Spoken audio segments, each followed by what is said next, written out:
Welcome, everyone. I'm Stephen Henry Madoff, the chair of the MA Curatorial Practice Program here at the School of Visual Arts in New York City. And we're starting a new series called The Algorithmic State today with James Bridle. And we're very excited about the series, which has been organized by Noam Segal, who is our new director of curatorial research in the program. The program is a 2-year master's, training young curators in every aspect of professional practice. And just to say that right now is the time when we are beginning to look at applications. So for anyone who's interested in the program, Brian is typing into chat the address for our website. And with that, I am going to hand things over to Noam. Thanks so much. Thank you, Stephen, and thank you everyone for joining us today. I'm very happy to be here and welcome you and James. On behalf of Stephen Henry Madoff and myself, I'm happy to welcome James Bridle for this first talk called The Planetary Connection in the series, The Algorithmic State. So the event will be around 60 minutes, and we'll start with a presentation by James Bridle, and after which I will ask James questions for about 20 minutes, and then we'll open this to questions in the last 10-15 minutes. I will give another sign to place your questions in the chat box once it's time. And maybe just to mention that the event is recorded, of course, so just for you to know that if you unmute yourself, you will be recorded. Now I want to start with introducing James and maybe saying a few words about the books.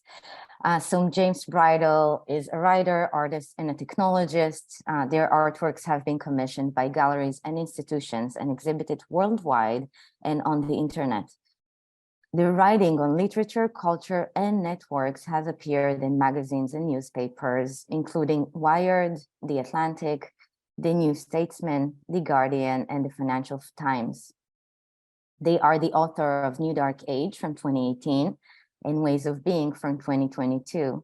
And they wrote and presented New Ways of Seeing for BBC Radio 4 in 2019. Their work can be found in jamesbridle.com. So I just want to say again, James, that it's really a pleasure and an honor to have you with us here. And I really enjoy reading the two books together, and they are so organic. And I really have to recommend everyone who's here, if you're able to get those books with you and read them in tandem, it makes a perfect formulation for thinking about many of the questions we're facing nowadays. So without further ado, I will mute myself and we'll start with James. Thank you. Thank you very much. Thank you very much for having me. Real pleasure to be here. Thanks to everyone who's listening.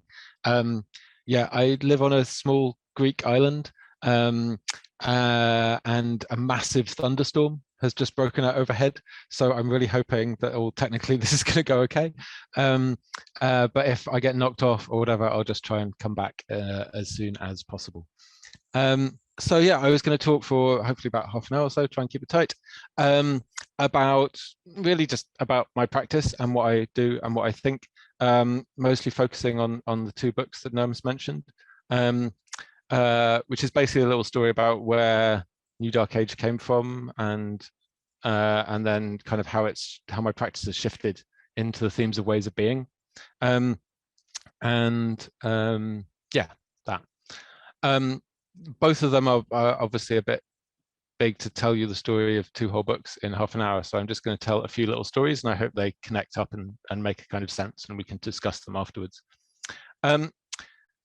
New Dark Age was an interesting experience, because I always wanted to write a book about the internet, and I thought it would be a book about how great the internet is.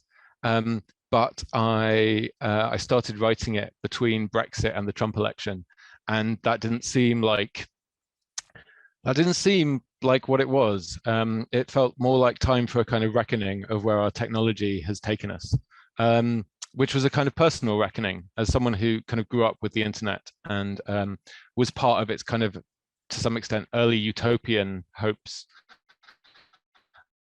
and felt it was important to take seriously the place that we find ourselves in at present and state those things clearly.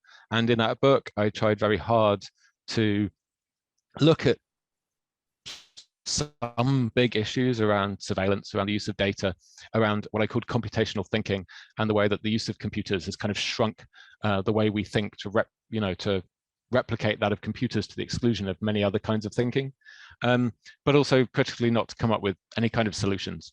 I don't think that's the right approach. In fact, I think that's specifically the wrong approach, but to state things clearly. And so for an example of the kind of thinking in that book, I'll tell this story, which is the story of something called death by GPS. Death by GPS is a phrase that started being used by park rangers in US national parks when they would find people in great distress, if not actually dead, in their vehicles in kind of remote, supposedly quite inaccessible and should be inaccessible places, because those people had trusted their GPS systems too much, because they'd put in some kind of destination or wanted to go somewhere and had followed the directions of their GPS systems into danger of various kinds, even on a couple of documented cases, literally driving into bodies of water, because that's where the kind of bright red line on the screen took them to. For me, death by GPS, is a fairly obvious and large metaphor for the situation we find ourselves in many of our kind of contemporary complex technologies, where we are kind of at the mercy of very large systems, apparently full of information and wisdom that we don't fully understand, and yet we sort of have this kind of incredibly powerful effect on our lives, and quite specifically reduce our own agency, which is our ability to have meaningful control over our own lives. It's a very visceral example, but it stands, I think, more broadly for many of the systems that we are, by choice or not, consciously or otherwise, kind of enmeshed in the present. And it's really important, along with that story, to emphasize that it's not a story about like our stupidity or us being idiots. Death by GPS is really a subset of a larger, well-known and very well-studied psychological condition, if that's the right word, called automation bias. They've done all of these studies where they do things like put pilots inside simulators and put them through like emergency situations. And what they found is, even with incredibly well-trained pilots, people who have incredible amounts of experience, specifically experience with dealing with very complex technological systems, can be utterly derailed by getting just the wrong piece of information at just the right moment. So at some point in the simulation, they will feed through one of these automation systems, these highly skilled pilots, the wrong thing to do. And like 99% of the time, despite all their training, they'll follow it. Because our brains are kind of hardwired to trust technological authority, or at least authority that seems to come from a apparently neutral but kind of powerful source at moments of decision. And this leaves us, in a really difficult position when we are living in a world where we're constantly bombarded with information and kind of radically different viewpoints and contested information of all kinds. Really at moments of often great stress or uncertainty. And so it's no wonder, I think, that our kind of uncertainty is reduced. And this happens in, really quite powerful ways. Again, like I said, ways that we're conscious of or not, but it pervades kind of much of everyday life. Another really compelling example of this for me is, this is a picture of an Amazon warehouse, in which objects are stored not according to any like human legible plan, but according to how an algorithm thinks will make them most efficient to store and retrieve, which is understandable from a logistics perspective. But what it means is that humans who have to navigate this space for work in order to pick and pack these items, they require the assistance of like a handheld computer guide, like a mini GPS for this space, essentially, in order to navigate it. And in turn, that device monitors them. It like knows where they are, it knows how much they're working, it knows how fast they're walking, it can monitor their toilet breaks and all their other hours. It can even know if they're talking to other people, perhaps about unionizing. And so this algorithmization of space is an algorithmization of time, of labor, of everyday life in really kind of powerful ways that shape us consciously or unconsciously in so many ways. And really, I see this as contributing in very important ways, though definitely not exclusively, to one of the kind of most obvious aspects of our time, which is a deep uncertainty and fear about our agency and situation that shades into kind of anger and wrath at the state of the world, a sense of disempowerment. This is not, it's not the only part of it, but it is very clear in the technological world, the sense that is produced by living in a world that's characterized by its kind of opacity and inability to understand systems which shape our lives in deep ways, are deeply destabilizing for like individual psyches as well as societies. There's something very clear to me in the way that the way the internet promised to bring us vast amounts of information that essentially would make the world clearer and more understandable to us. And the clear result of that, after 20, 30 years of it kind of penetrating society, is ever greater division, ever greater fundamentalism in all kind of directions, and a susceptibility to conspiracy theory, which is the attempt to make a legible world out of a complex one. Ever greater kind of paradoxes that produce political polarization. These are results of living amongst large complex systems that we don't fully understand, of which technology is only one, but a very kind of clear and obvious one. And I'm interested in using it to explicate that without, of course, discounting all the other kind of political and historical effects that are producing it. One of the other things that I thought a lot about in New Dark Age was the environment and technology's relationship to it. It became very clear to me writing New Dark Age in ways that hadn't before of the kind of complicity of technology in environmental breakdown and ecological degradation. The fact that the machines we use all the time are part of extractive systems. They're built out of the bodies of sea creatures who died billions of years ago. They run on oil power. The internet uses, or rather, the internet produces similar kind of carbon levels, or even in excess of, the international aviation industry. So there's a materiality to our kind of digital virtual world that requires our quite close attention. And thinking kind of deeply about the climate in New Dark Age was a powerful thing for me, and a very depressing thing, like most of the things in that book were. And it made me like very much reconsider my role as an artist and as a kind of practitioner of these things, as well as just a person who lives on this planet. And so for the last few years, I've been very consciously reframing my practice around the environment and ecology, but with the desire to kind of bring something from what I know from my thinking about technology and its societal and political impacts to bear upon kind of questions of ecology, and trying to think of ways in which I might have something interesting, at least, useful, but certainly interesting to contribute to this. And one of the ways I went into this thinking was thinking about AI and intelligence. I've been fascinated with artificial intelligence for a while, and I've done various projects with it, and I've kind of worked with it as a material and as even a collaborator in various things. And it's made me notice a couple of really key things for me about artificial intelligence. Well, actually, before those two things, the first thing is that even when we're talking about AI, we mean so many different things. There's like actually existing real AI, and there's the kind of science fiction cyborg future superintelligence that's always at the back of our minds whenever those words are used. And it's often hard to know which ones we're talking about.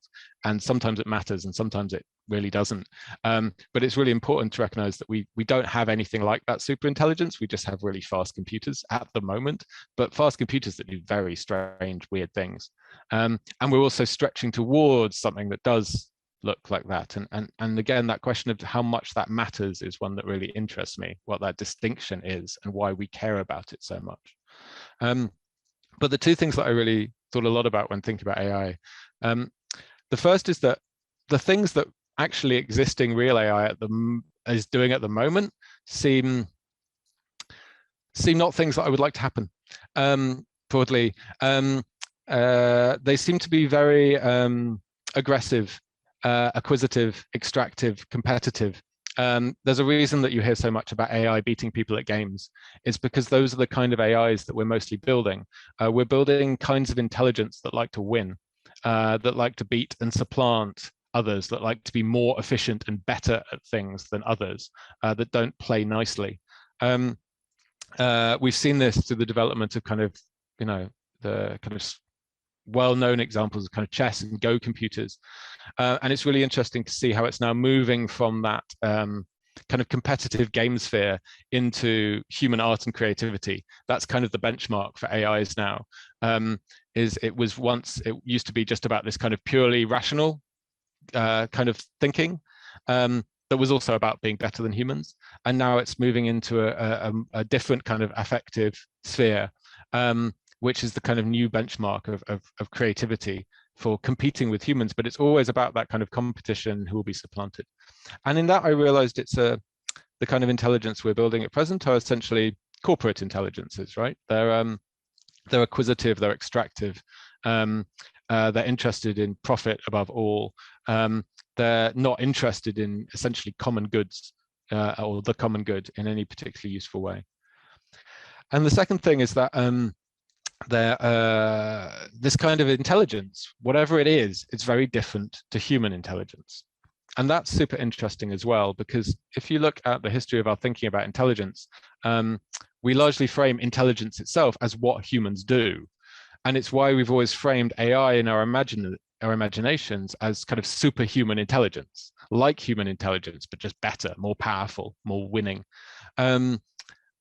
But that's also, despite all of our attempts to like beat ourselves at chess, that's not exactly what it's doing either. It's doing weirder and stranger things. It's doing things that we don't really understand.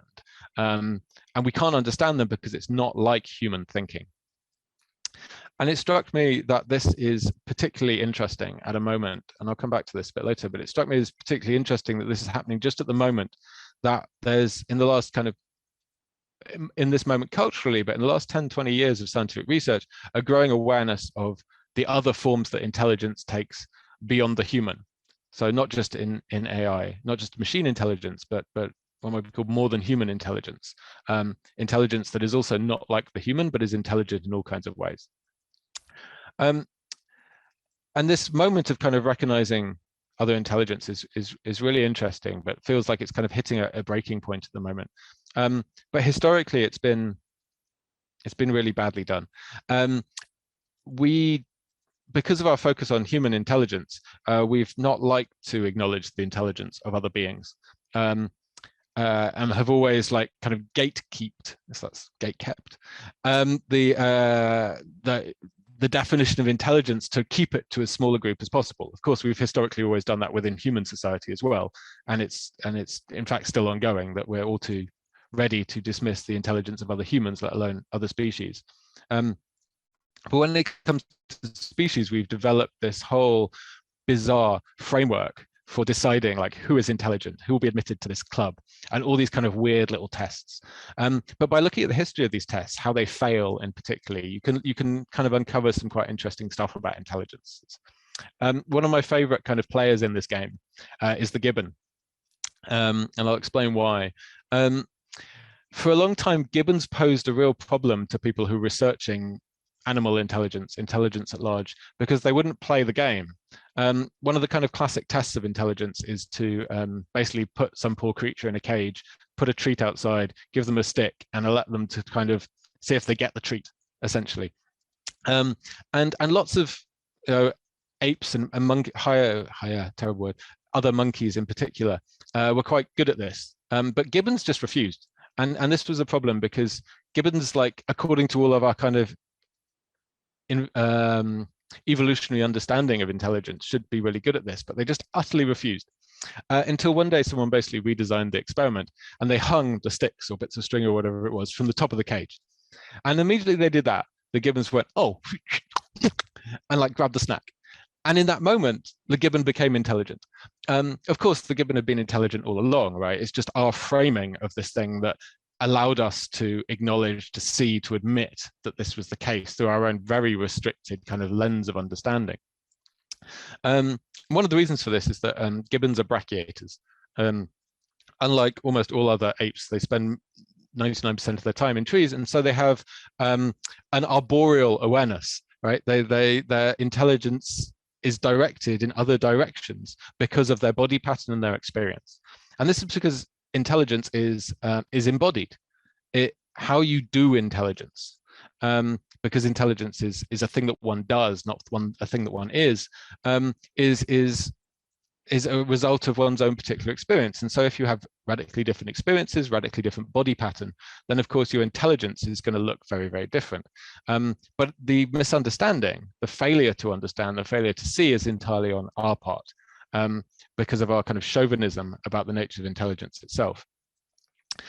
You've probably heard a lot about octopuses in the last few years. They've become a bit of kind of charismatic megafauna of discussions about intelligence, but it's really important to understand why people go on about them all the time.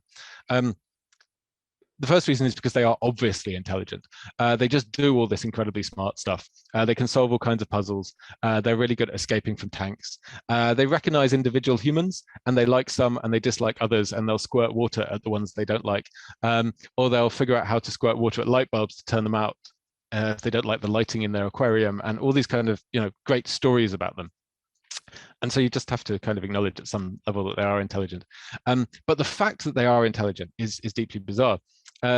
According to, again, our own particular understanding, which has this idea of intelligence as some kind of evolutionary mountain with obviously us at the top and everything else kind of cascading down it and getting less smart as you go on.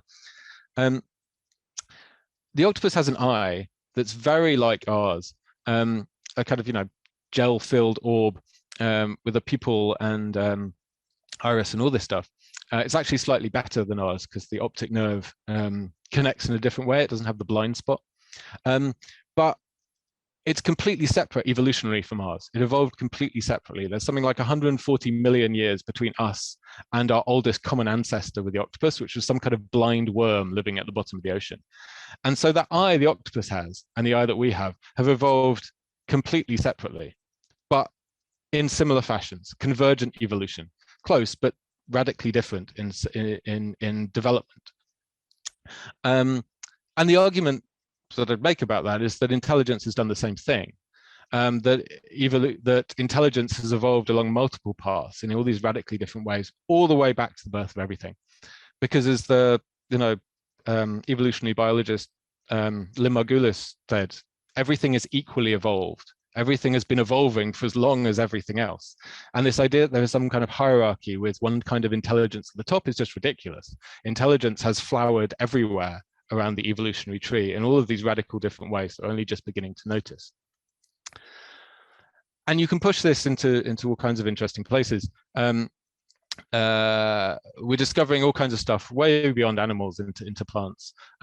This is in reference to an experiment from a few years ago, where scientists recorded the sound of caterpillars munching on plants and then played that sound back to other plants and discovered that the plants still released the same chemicals into their leaves in response, even though the caterpillars weren't there. Plants can hear, and we don't know how they do it, but they sense a world. They inhabit a world in which they sense. And they can also remember things. Another scientist, Monica Galliano, whose work is really worth looking into, did an experiment where she dropped mimosa plants, which respond in a particular way by curling up their leaves to shocks, and found that if she dropped them a number of times, they stopped curling up their leaves. She poked them with some other things, they still curled up. But even tested weeks or months later, these particular plants dropped in this particular way didn't respond to stimulus in the same way. they remembered, they changed their behavior in response, and they remembered that change weeks, even months later. Plants hear and remember, they change their behavior based on memory, and they probably do all kinds of other things that in an animal we would call intelligent. And they force us to radically rethink what it is that plants do, how they are in the world. Although, of course, we can't imagine it entirely. We can't know what it's like to be a plant, but there is something to be a plant. That is a meaningful thing. Whether it evolves anything like our idea of intelligence, we share a world with other living beings, including animals and plants, that inhabit their own full sensory worlds. And that realization, for me, is enough to start on all kinds of other kinds of thinking and understanding about the world. Again, you probably heard about the because this has been in development for a while, but it's having its kind of cultural moment, the ways in which trees and forests communicate underground through what are called mycelial networks, through the interplay of tree roots and fungal mycorrhizal connections. These are networks of nutrients. Plants share nutrients. They prefer their kin. They share them to their own seedlings, but they'll also transfer them to other species under certain circumstances. They also communicate through these networks. They send signals and information about the state of the world around them as they perceive it, but also about particular pests or insects. These are living communicative networks between tree beings and across species and across even kingdoms, because this involves fungi as well as trees and possibly relationships with our animals as well. So there's this whole entire living network there. But one thing that particularly struck me about this is that when this was first talked about, there was a big famous issue of Nature about 20 years ago that talked about Suzanne Simard's research into this. And the caption and the popular term that emerged about this phenomenon was the Wood Wide Web, which is a lovely phrase. But there's a reason I think that it was couched in like these technological terms in order to explain a natural phenomena, which is that at that point, and still, humans are more familiar with these kind of abstract technological conceptions of the world than they are with the actually existing networks that have surrounded us all this time and that we were too blind to notice. But the people who worked on that, academics like Suzanne Simard and the other kind of early researchers of this, they had the metaphors of network as well, because they worked in academic institutions that were some of the first places to be connected to the internet, which is also where people got these ideas of networks from. And in fact, throughout the 80s and 90s, there were whole new forms of mathematics that were developed called network theory to account for the topology of the internet. The internet taught us essentially a new kind of mathematics, because the old kinds of topology and topography didn't apply to the internet. It didn't obey the same rules. We had to come up with a new maths to describe it. And it turns out that maths actually helped us to describe the tree roots as well.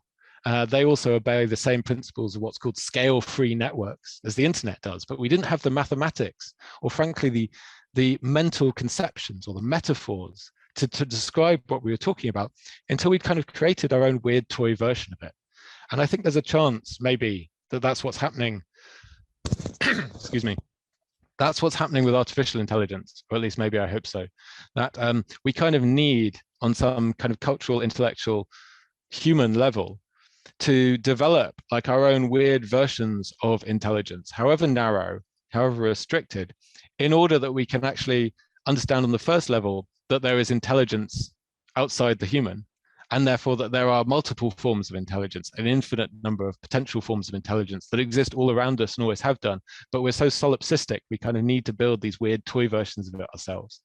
And so that's what I meant when I talked about earlier about technology as a metaphor. The things we build turned out to be quite good representations of the way we think, but we don't always know how good we are at thinking. And by seeing through them, we can see kind of larger worlds at work. How am I doing for time? I'll do another 5 minutes or so maybe. You can do a lot of, so I'll talk a little bit about some of the things that come about when you start thinking about this. Strange, interesting things become possible. These are slime molds. Slime molds are weird little critters. They're kind of a bit like amoebae, a bit like fungi. No one's quite sure again what category kingdom they fit into, because it turns out all categories are wrong and categorization itself is a failure. But one thing slime molds do is that they're really, really good at finding efficient short network connections between things. So if you put like a few oat flakes on a Petri dish, they love oat flakes, they'll make the most kind of shortest, most efficient route between them really, really, really efficiently. Famously, a few years ago, some Japanese researchers used slime molds to recreate the Tokyo Rail network, this kind of very complex piece of infrastructure that the slime mold just kind of figured out in 24 hours. But that turned out to be a party trick when we realized that they could solve the traveling salesman problem in linear time. And I'll explain what that means. The traveling salesman problem is a very old, hundreds of years old mathematical problem that says if you have to visit say 5 cities, what's the shortest route to visit all of them only once? It's actually really complex because there's no shortcut to figuring out. There's 5 times 4 times 3 times 2 times 1 possible routes, and you have to evaluate them all. And that means it's an exponential problem, because if you add another city, it becomes 6 times 5 times 4 times 3 times 2 times 1 possible routes, and you have to evaluate all of them, and there's no shortcut. So this problem gets very hard very quickly, which means it's exactly the kind of problem that human brains and also computers hate. Logistics companies spend billions of dollars trying to figure out how to do this, but there's no quick fix, unless you use a slime mold, because it turns out slime molds, the problem doesn't get harder. They solve the problem in the same additional amount of time every time. It's not a graph that goes whoop like that. It's just a straight line. And we don't know how they do it. But this strange little unicellular creature can solve a mathematical problem that humans have been struggling with for hundreds of years, and that is actually impossible for our most advanced supercomputers. And it's just a thing that they do. And it's one of these, again, I think of it like the kind of gibbon stick problem. It's like, it's probably not even an interesting problem to them, but we don't know how to ask them more interesting questions, because we can't imagine what it is like to be them. But they've probably got some really other interesting things to teach us as well. Where these systems come together is, or an example of them doing that is, this is one that I like. A few years ago, a project called Icarus, which comes out of one of the big Max Planck institutes in Germany. They have a long-term animal tracking program. They put little GPS sensors and other things on all kinds of animals, and you can see them going all around the world, and it's kind of magic. They put a big antenna on the International Space Station, which allows them to get more data from smaller tags. And then they put little sensors, just little accelerometers, on various goats, cows, dogs, horses in a couple of places in Italy, in a village called L'Aquila in central Italy, and another place on the slopes of Mount Etna. And when they started looking at the data, they realized they could very accurately predict earthquakes. Now, it's been known in like folk knowledge for a long time that animals would like behave weirdly before earthquakes and stuff. And this is a thing that people have said forever, but we've never been able to like use it in any kind of applicable way. But they can predict earthquakes sometimes up to hours ahead, with really quite striking accuracy, which is a really extraordinary, incredible thing to do. It beats all other methods that we have, and like has the capacity to actually save lives, and do all kinds of interesting things. And it comes about by essentially listening to the knowledge of animals through the intercession of technology, because like you can't just look at this data and like see it happening. You need like a system to like parse this very complex data. And the Icarus team actually used machine learning algorithms developed for financial trading, for high frequency like trading on financial markets. And then they put it to work on this data to see the patterns within it that revealed this kind of earthquake reading, which I like to think about as these kind of like predatory capitalist algorithms, like moving to the country and getting back in touch with the earth. And a good reminder that both that it's possible to like use some of these technologies for other ends, for ways that kind of bring us closer to the earth, for mutual kind of survivability and benefit. And also that like we can yoke together systems that we don't fully understand. I talked early on about this question of unknowing, what is impossible to know about the world. And this is one of my kind of big realizations about this kind of thinking, is that, you know, within the world of the new dark age, that unknowability, that unknowingness is a real threat. It's a place of kind of fear and darkness, though I think there's always a kind of hope and possibility within the darkness. Because of the way in which we construct our technological systems, the unknown is largely something which oppresses us. But actually the unknown is something that's been with us all the time, and it's best represented by the unknowable lives of other beings. We can't know what it's like to be a goat any more than we can know what it's like to be a plant. But we can live in harmony if we choose to like pay attention to these forms of knowledge that are embodied and enacted by these creatures, and work together rather than, you know, extractively towards more hopeful ends.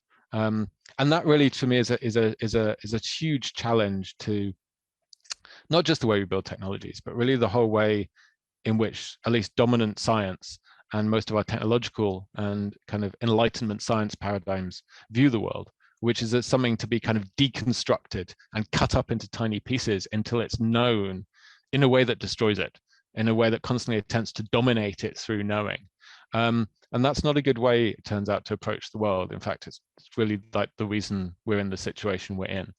There are other ways of knowing the world that involve trusting the things that we cannot know and being in a form of solidarity with them in order to generate very different ways of being in the world.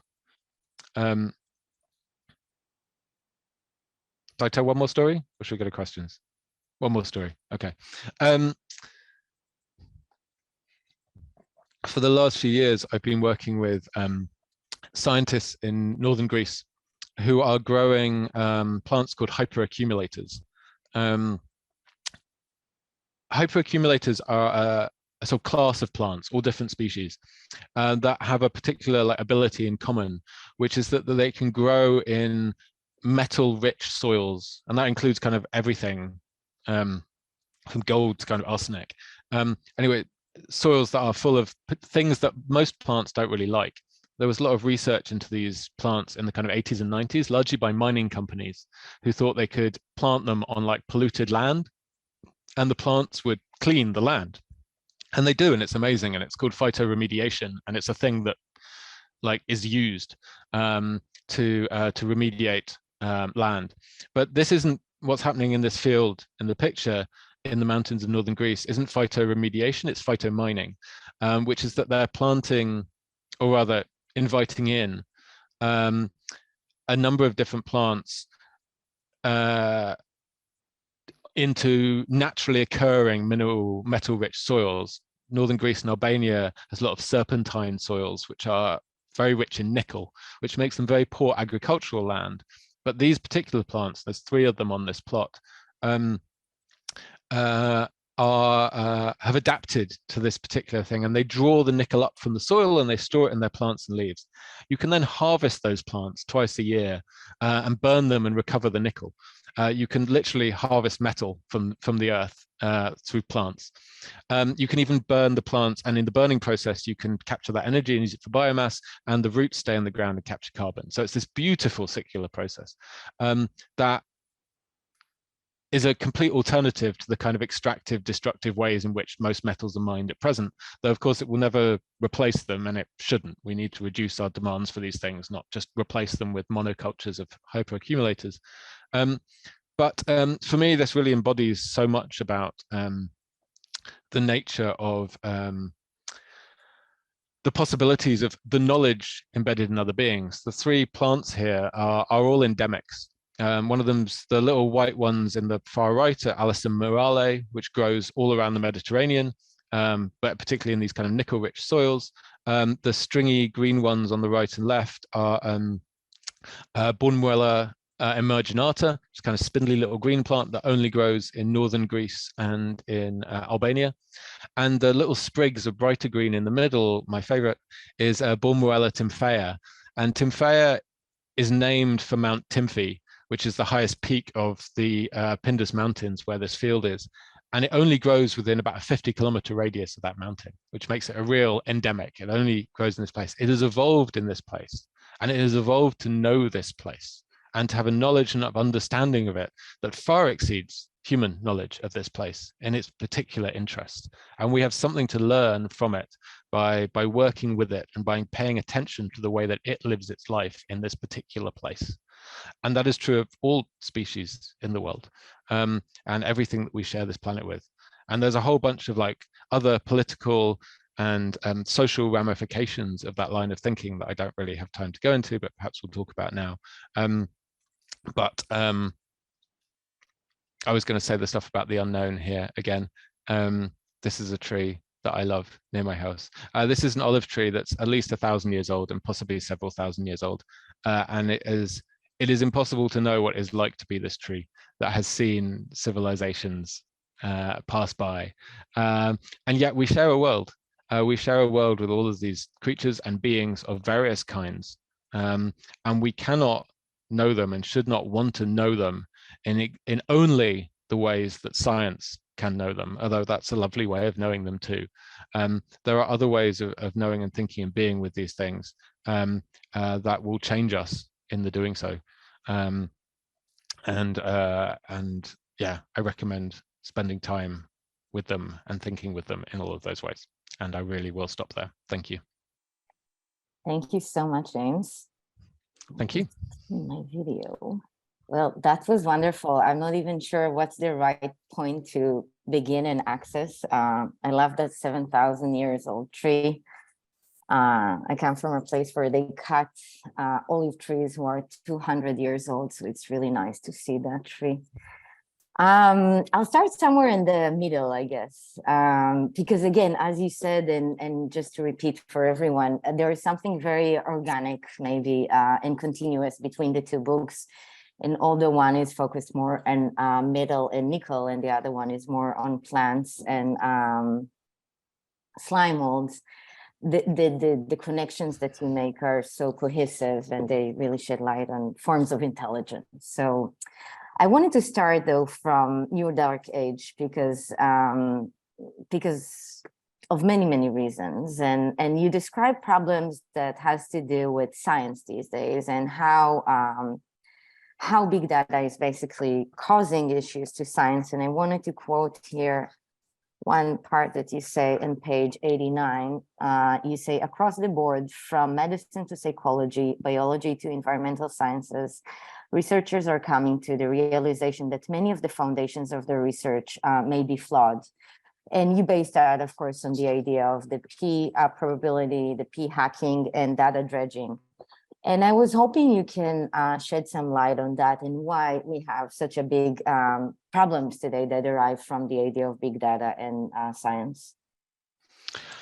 I mean, there's a few things wrapped up in there. I mean, when I'm talking about that particular issue within kind of scientific reproducibility that has affected a number of fields, that's talking really, about one way of doing science in part, and also it's talking about the fact that we've come to see science as really the only way of knowing and thinking the world. In New Dark Age, I talk a lot about, as I mentioned, what I call computational thinking, which I would describe best as simply the kind of thinking we do when we think we can only think through computers. And the computers are incredibly powerful tools for thinking, but they require a certain representation of the world to do that thinking, in which the world is reduced to data, ultimately to ones and zeros. And when you reduce the world to ones and zeros, to data in that way, you inevitably elide and exclude a huge amount of the information that you're trying to get in there. You essentially bully stuff into tiny little boxes where it doesn't fit very well, or you kind of ignore and erase it. And so the representations that emerge are always flawed. And okay, like all our representations are flawed, but we have become kind of enamored with computers to such an extent that that kind of thinking has become entirely dominant. And that is, in a much compressed time frame of well under 100 years, what's also happened with the scientific method. It's not the scientific method itself is necessarily flawed or wrong. It's an incredibly powerful way of understanding the world, but is one narrow framework for understanding the world. I spoke a bit about Monica Galliano in the presentation, who I kind of always refer, sorry, Dr. Galliano, but she's such a brilliant example of this. You know, she did these extraordinary experiments on the Mimosa that showed that the plants have memory and these strange capabilities. She's done a bunch of other really fascinating plant experiments. But she's also very, very open about having a shamanic practice in which she communicates with plant spirits, and in which, in fact, the plant spirits have told her how to design her experiments, have helped her with the design of those experiments, have basically offered themselves up as experimental partners, as contributors to those experiments, so that their lives or their beinghood might be better understood. And this, understandably, puts a lot of scientists' backs up. But it doesn't matter, because you don't have to care about that if you don't want to, because the experiments she does still conform to the scientific method. They are published in peer-reviewed journals. They are reproducible. They conform to all the strictures of the scientific method, and they produce scientific knowledge. But if you are more interested, they also produce other kinds of knowledges and other kinds of awareness that exceed the scientific frame. You can reach these slightly different conclusions about the same world totally validly through these different frames. But we are unfortunately mostly enslaved to one particular way of viewing the world, which, as I say, is not inherently itself wrong, but shouldn't necessarily be the only way in which we kind of frame knowledge in the world, not least because so much of the, so much damage is done by this kind of incredibly reductive scientific way of seeing the world, which is put it into some extent above kind of political and social considerations, and certainly above ecological considerations, which puts us into a lot of the ecological mess that we're in at present.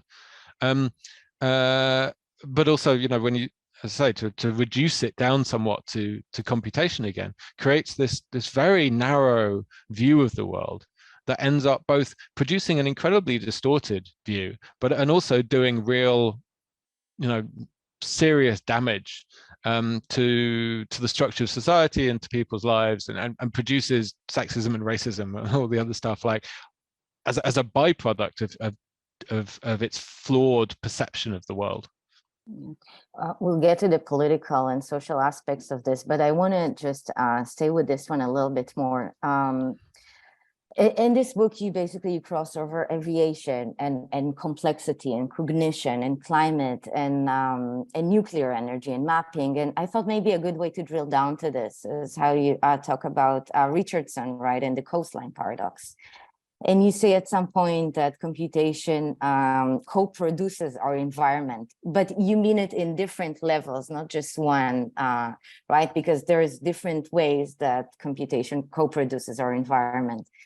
And that comes together with the idea of neutrality in computation.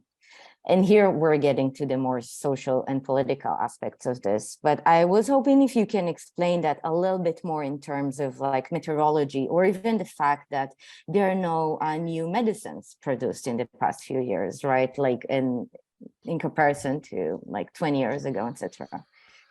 Well, maybe I'll just stick to the meteorology bit, but it's understanding the history of meteorology is another way of like understanding the digitization and computerization of everything in miniature, because meteorology kind of precedes and maps the history of computation in very interesting ways.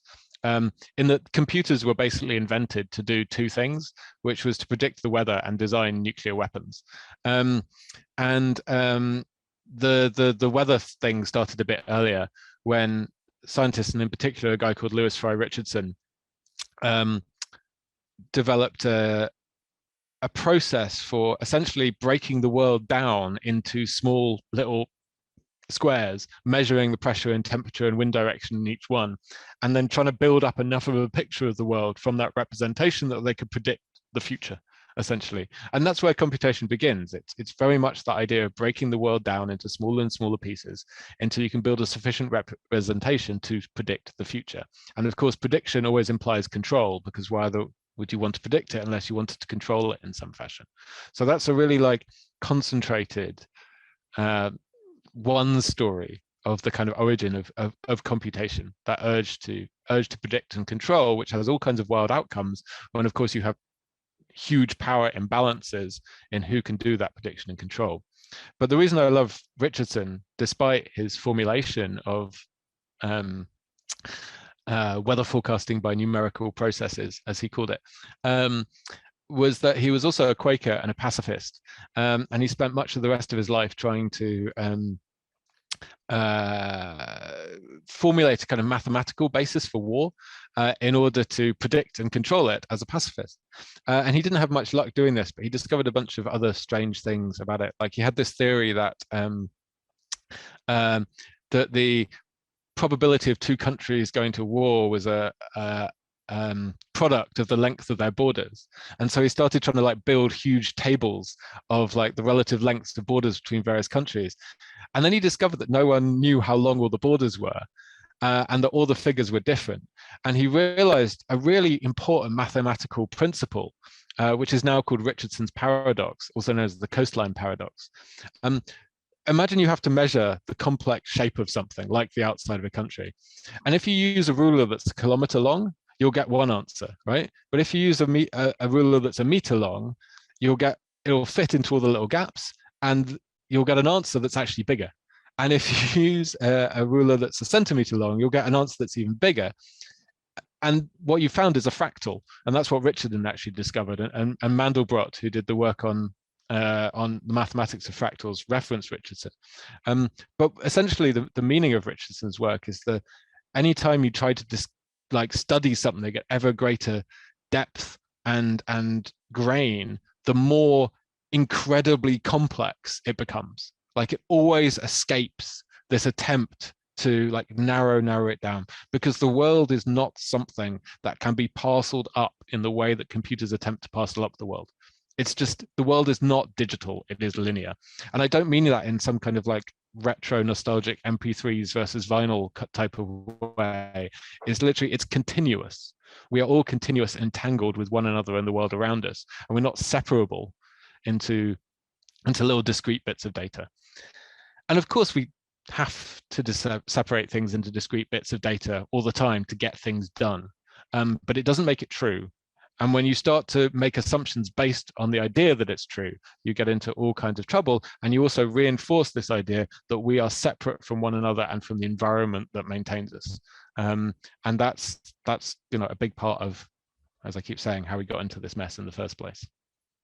It's when reading this, I was thinking a lot about some sort of an inversion of quantum logics, because it's also escaping once you try to measure it, right? And I know you don't like to talk about quantum without Karen Barad next to us, but still, like the idea that once you measure a natural phenomena, there's always something that will escape, and it's not there. But I also wanted we're always in relation to one another, and this is, I maybe didn't say this too much in the lecture, but worth, sorry to interrupt, it bears emphasizing. I talked a bit about the fact that intelligence is embodied and depends on your perceived body. I didn't talk so much about the fact that it's relational. The intelligence is not just something that exists inside the head or even in the body, but exists as a product of our interrelationships with one another and the world around us.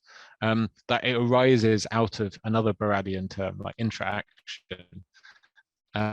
These relationships that we have. And so intelligence itself is or should be a reminder that we are all kind of interconnected and part of a greater whole. Yeah, that's in the introduction for Ways of Being, which I still want to linger on New Dark Age a minute before we jump into the next one, because we're running out of time. But I wanted to talk about agromining again. You mentioned the example of the sticks with the ropes tied to them in Greece, right? That at one day you were there with your friends and you started seeing those sticks in the ground, which later on you learned about the contracts that were made between Google and those companies, and the way they basically weaponize artificial intelligence against the environment, if I can say it this way. So maybe you can just share that story. I feel like it sheds more light about the plants you shared with us before in this one. Yeah, I mean, those plants kind of come up then, but they're a kind of counterexample. They were what gave me hope after this story, which is what opens Ways of Being. in northern Greece, there's an ongoing process of oil and gas exploration, to everyone's great shame, but apparently not theirs. The Greek government for the last couple of decades has been kind of selling off exploration rights to large tracts of northern Greece, including those beautiful mountains where those plants I mentioned are. This is really, I can't stress, one of the most beautiful places I know in the world. It's really stunning. But I spent a lot of time there, and I was up there visiting with friends who are campaigning against this oil and gas exploration, and they showed me these, well, they're survey markings. So you kind of walk through these woods, these beautiful pristine woods, and up the mountainsides, and you find these little stakes driven into the ground, marking out the survey lines where they're blowing. They dig holes and blow them up for seismic exploration to try and find oil and gas reserves. And as I was literally kind of in the woods, like on my phone, reading about these companies and learned, which I hadn't really fully understood before, but again, it should be no surprise. Of course, these companies are hugely invested in real existing AI, which is just powerful computers, which they buy for large amounts of money from Google and Amazon and Microsoft, who all hold their own huge conferences specifically about AI and oil and gas, because oil and gas companies are all about efficiency and extraction and discovery. So they use machine learning in various ways, both to kind of analyze surveys to find oil and gas reserves, and then figure out the most cost-effective ways to get the last bits of oil out of the ground to burn for money to kill us all. That's what they're doing. And machine learning and the companies that produce it are deeply complicit in these processes. But for me, it was also this deeply visceral experience of being like in a beautiful forest on a mountainside and seeing these little survey stakes as basically being like the tooth and claw marks of artificial intelligence. Like, it is not some like abstract thing that happens in the machine over there. It is something that digs into the earth for oil, because that's what it needs, as well as us. That's what powers the whole machine. So of course it's complicit in it. And that was a real moment when I understood in part this connection between the kind of technological things I was interested in and the ecological issues that I think are so urgent. It's unimaginable to think about the two staying in the same parameter. One of them is a natural plant that costs almost no money and doesn't carry any environmental damage, and then have these things drilled down with like thousands and millions of dollars that are using for the same purpose.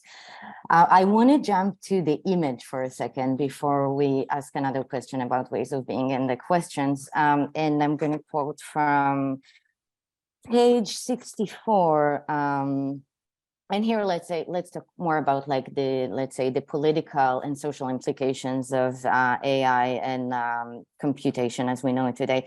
And you're right, as digital culture becomes faster, higher bandwidth, and more image-based, it also becomes more costly and destructive, both literally and figuratively.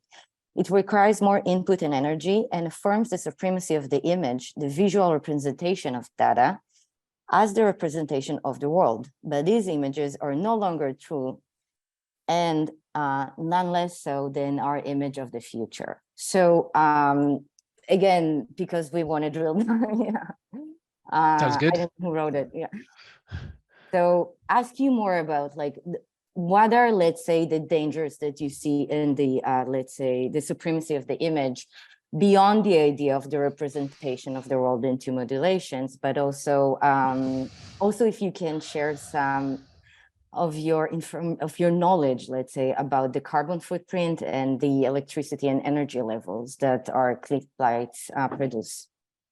Oh yeah, so in the first case, I think I mentioned previously that like the internet has this like vast carbon footprint, and that's specifically the footprint of like the infrastructure of the internet, not all of our personal stuff, but like the huge server farms in remote locations pumping out kind of HVAC kind of energy needs and cooling and heating and all of these things, and all the extraction that goes into producing computers and metals and such like this, so on and so forth.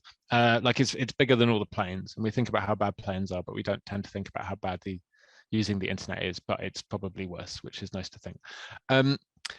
It's also getting substantially worse in like really specific ways. Artificial intelligence is really, really bad for the planet.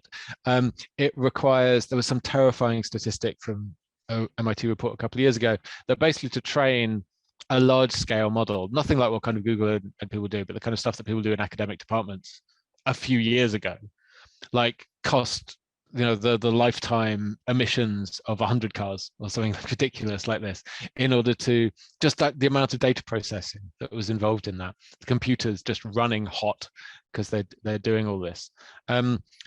And so like the more powerful our technology gets, like the worse it gets for the environment. And it's just, again, it's this paradox for me of artificial intelligence being the most stupid thing we could be doing for the planet. And it's also, I think I mentioned earlier, this thing that it's like, there's also a trick being played in this idea that that artificial intelligence is something sort of like magic and new and whatever, because there's also been no like major advances in like the mathematics of artificial intelligence in like 20 years.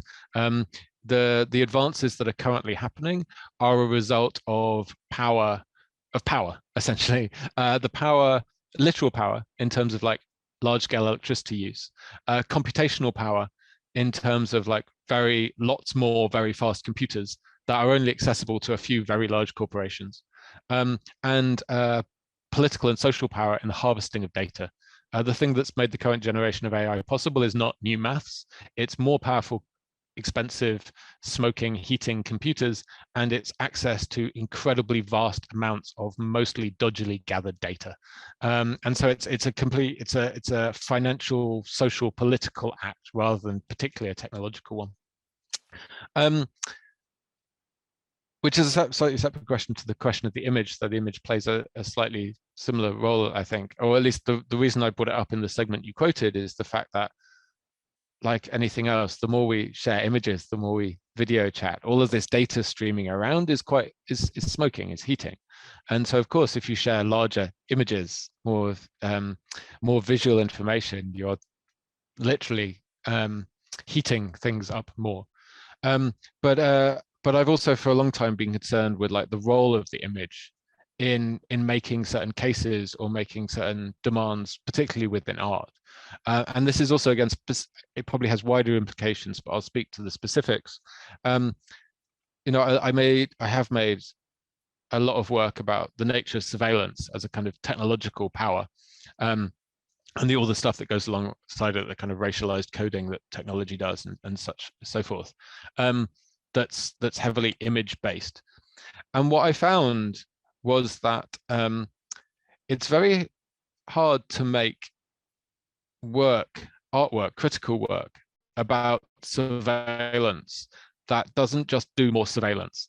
So much artwork that in some cases I, and certainly and plenty of others have made, essentially is work that does surveillance. Like it does it to the viewer or in some other way in order to kind of shock the viewer. There's an idea of the power of representation at work, that if you just show people what will happen, something will like rebound or recur, it'll change the course of this thing.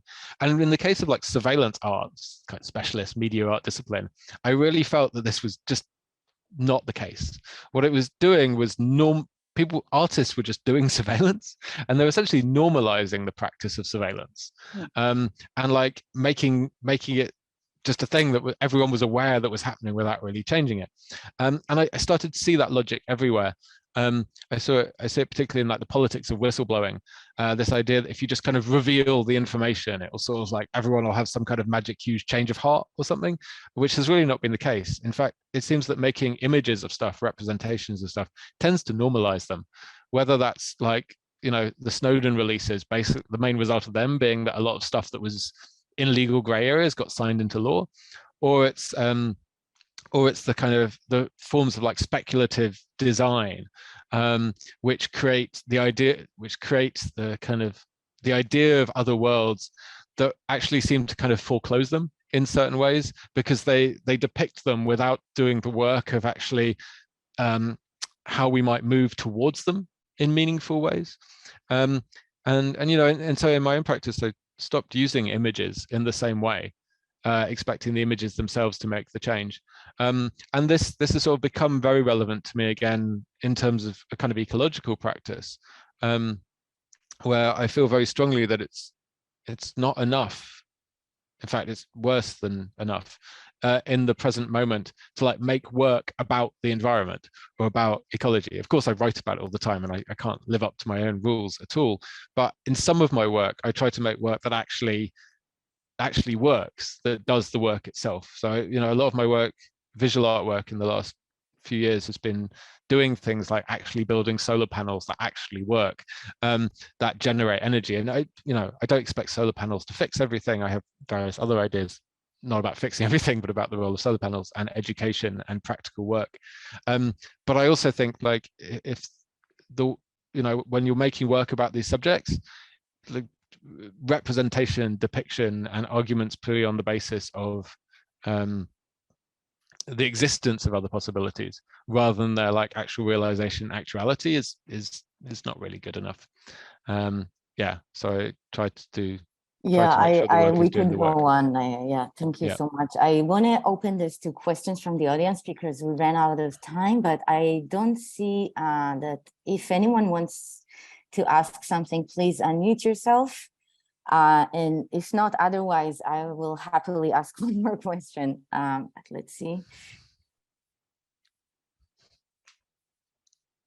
Or just write in the chat if you're scared of speaking, which is fine.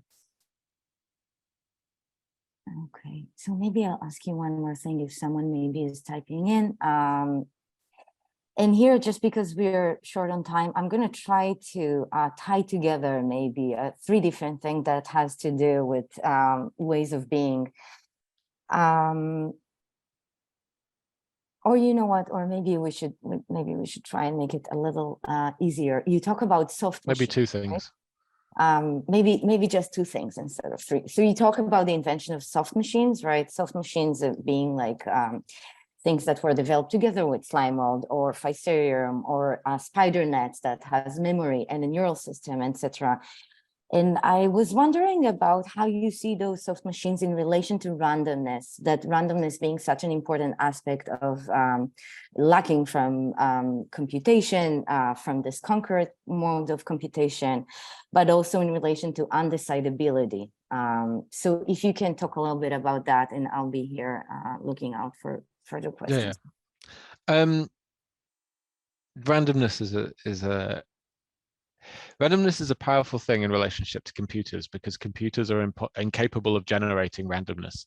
And the reason for that is things cannot be random on their own, right? A number is not random. It is only random in relation to another number, or rather more likely to a kind of set of numbers where it's impossible to establish a mathematical relationship between them. That's the mathematical definition of randomness, something that is entirely and utterly unpredictable by any framework.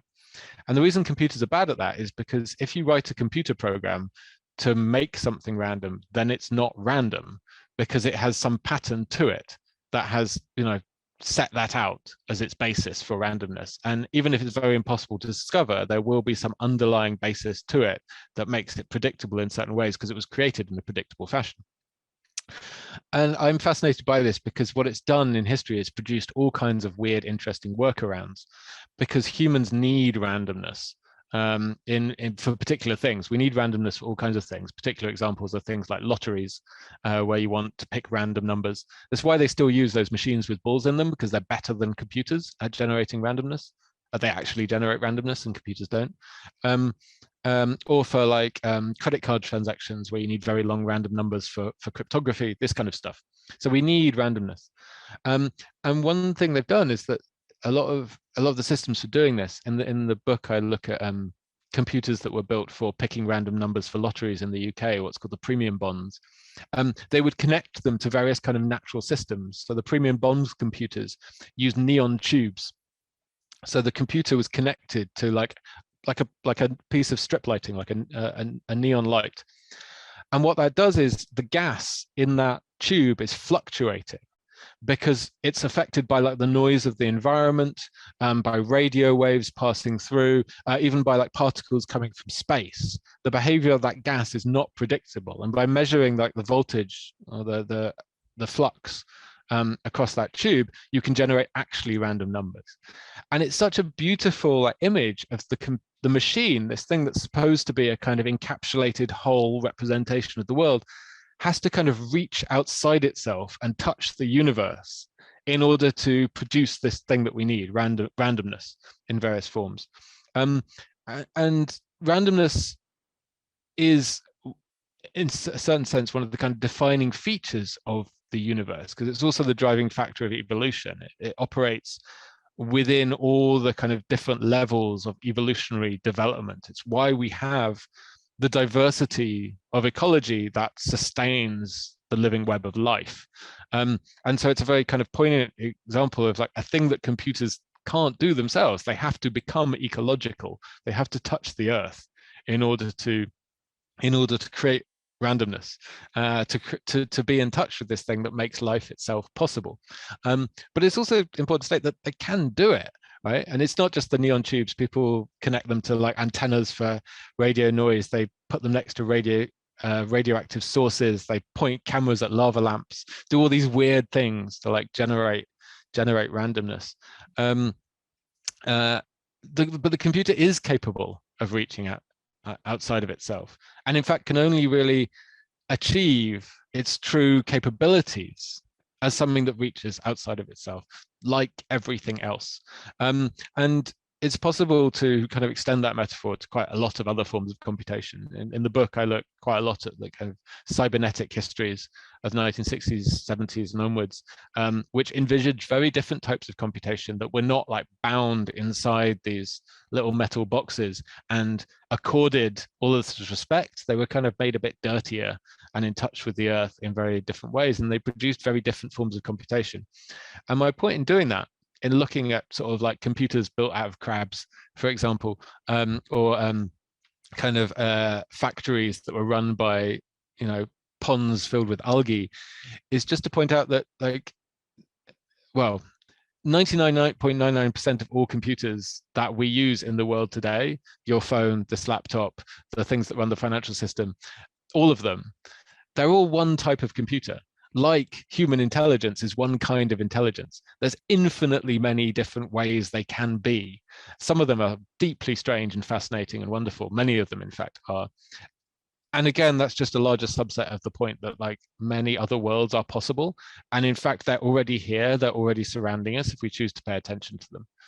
There are always other ways of doing things, and most of them are done better when they're done together and in you know, ecological relationships with others. Thank you for this moment of optimism. It's so important. I'm going to read Helen's remark here. Excellent presentation. So much food for thought that the questions will percolate over the next few days. Thank you for stretching the concept of intelligence. Agree, absolutely. The story of AI. How do you think this can change when it supports so much money making? Yeah, sorry. I mean, I'm not here to give you a theory of how to overthrow capitalism, but I would if I could. But I would, you know, I would. There are things to look at that show that other things and ways of resistance are possible. One of my favorite examples of this is work on what's kind of known in some circles as indigenous AI systems that are built like within different cosmologies and communities. There's an amazing program in again in New Zealand by some people called Te Aurora Media, who started as like a local radio station, and they'd amassed a Maori language, so the indigenous, you know, peoples and multiple languages of New Zealand, and they had all of this like decades of recordings of Maori speakers, and they wanted to transcribe it all as a cultural resource. And so they needed like a language, they needed to build a machine learning system to transcribe this language. And they decided to build their own. And they reached out to their community of Maori language speakers to build a corpus of tagged speech that they could then train a language model on to then to transcribe all this audio. which they did very successfully. They got a huge response from their community. They built an incredibly powerful model that was very successful, like absolutely, like very, very effective. And they also fought off. They successfully ran a campaign to dissuade members of their community from working with other large corporations that wanted to build Maori language models, which they described as a form of digital colonialism, in the sense that these corporations would pay some Maori in order to feed their language into machines and sell it back to them, which is a fairly powerful and I think correct framing of what was occurring. And also on top of that, they're very careful about who they license their own community model to. The model is community owned. They have an entire, system of licensing around it that decides which groups can make use of it and who can license their technologies. They have a kind of system of indigenous licensing to other groups. I know there's connections between them and kind of native language speakers in the US to develop similar programs. So there are other ways of doing this when you start from a non-capitalist perspective on how to do it. It's quite hard to detract it from when it's already embedded within that system, of course. But again, alternatives are always present and all around us. I will just add that in the book, you also mention, of course, open source codes and decentralized ways of programming that you expand on that in the book. Yeah. Well, thank you so much, everyone, for joining us. And thanks, James. And I guess I hope to see you in the next meeting we have on December 14th. And take it with you.